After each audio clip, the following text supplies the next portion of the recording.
আমেরিকার তৈরি বাগরাম বিমান ঘাঁটি এ বার পাক নিশানায় আকাশপথে হামলা, তালিবানে অস্ত্র সম্ভারে। বাগরামে পাকিস্তানের বড় হামলা, কাবুলের আকাশে যুদ্ধের ছায়া। ইরান উত্তেজনার মাঝে আফগানিস্তানে স্ট্রাইক, নতুন ফ্রন্ট খুলল ইসলামাবাদ। মার্কিনদের প্রাক্তন ঘাঁটিতে ড্রোন ঝড়, বাগরাম ঘিরে চাঞ্চল্য এলাকা। সোয়ার্ম ড্রোন কৌশল, তালিবানকে কড়া বার্তা পাকিস্তানের। বাগরাম নিয়ে ফের আন্তর্জাতিক টানাপোড়েন, নজরে ওয়াশিংটন। ট্রাম্পের আগ্রহের ঘাঁটিতেই হামলা, নতুন সমীকরণ দক্ষিণ এশিয়ায়।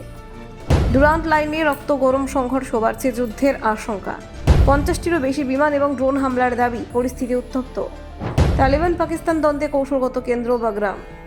দেখুন, মধ্যপ্রাচ্যে উত্তেজনা চরমে। ইরানে ধারাবাহিক হামলা চলছে, আমেরিকা ও ইসরায়েলের যৌথ বাহিনী।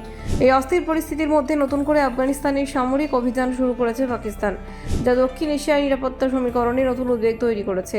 তাৎপর্যপূর্ণভাবে পাকিস্তানের হামলার নিশানা ছিল রাজধানী কাবুলের অদূরে অবস্থিত বাগরাম বিমান ঘাঁটি। 2001 সাল থেকে 2021 সাল পর্যন্ত আফগানিস্তানে মোতায়েন মার্কিন বাহিনীর প্রধান ঘাঁটি ছিল এই বাগরাম। ফলে এর যৌথ কৌশলগত গুরুত্ব এখনও অপরিসীম। পাকিস্তান সেনার সূত্র উদ্ধৃত করে সরকারি TV channel Pakistan television corporation দাবি করেছে, বাগরাম ঘাঁটিতে বড় হামলা চালানো হয়েছে। তাদের বক্তব্য, আফগান তালিবানের আগ্রাসনের জবাব দিতে এই পদক্ষেপ।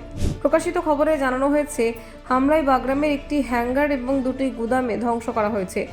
পাকিস্তানি সংবাদ মাধ্যমের দাবি, এই অভিযানে সোয়ার্ম ড্রোন ব্যবহার করা হয়েছে, যা এক ক্ষেত্রে বহু ড্রোনে সমন্বিত হামলার কৌশল। গত এক বছরে পাকিস্তানি বাহিনী আফগানিস্তানে 50টিরও বেশি বিমান এবং ড্রোন হামলা চালিয়েছে বলে দাবি করা হচ্ছে।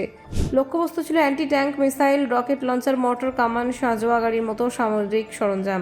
2021 সালে 15ই আগস্ট কাবুল দখল করে তালিবান বাহিনী। এরপর বাগরাম ঘাঁটিও তাদের নিয়ন্ত্রণে আসে। সেই সময় মার্কিন বাহিনীর ফেলে যাওয়া বহু যুদ্ধ সরঞ্জাম তালিবান দখলে চলে যায়, যা এখনও কৌশলগতভাবে গুরুত্বপূর্ণ। আফগানিস্তান থেকে মার্কিন সেনা প্রত্যাহারের পর বাগরামের গুরুত্ব নতুন মাত্রা পায়।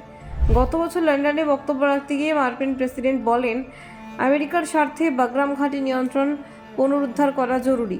সেই সময় তার পাশে ছিলেন ব্রিটিশ প্রধানমন্ত্রী কিয়ার স্টারমার। তবে তালিবান সরকার দ্রুত সেই সম্ভাবনা খারিজ করে দেয় এবং জানায়, আফগান ভূখণ্ডে বিদেশি বাহিনীর প্রত্যাবর্তন মেনে নেওয়া হবে না।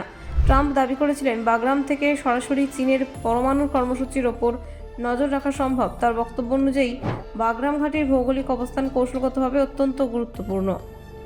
এরই মধ্যে পাকিস্তান আফগান সম্পর্ক আরও অবনতি হয়েছে। ফেব্রুয়ারিতে নাঙ্গরহার ও পকতিকা অঞ্চলে পাকিস্তানি হামলায় বহু সাধারণ মানুষের মৃত্যু হয়েছে বলে অভিযোগ উঠেছে। ইসলামাবাদ জানিয়েছিল, তারা তেহরিক ই তালিবান পাকিস্তান জঙ্গিদের ঘাঁটি করা ধ্বংস করছে। ডুরান্ট লাইন বরাবর সংঘর্ষ ক্রমশ বৃদ্ধি পেয়েছে। 26শে জানুয়ারি থেকে পাকিস্তান স্থল আকাশ নতুন অভিযান শুরু করেছে, যার নাম দেওয়া হয়েছে অপারেশন গজব লিল হক। ব্যুরো রিপোর্ট, অজানার দেশে।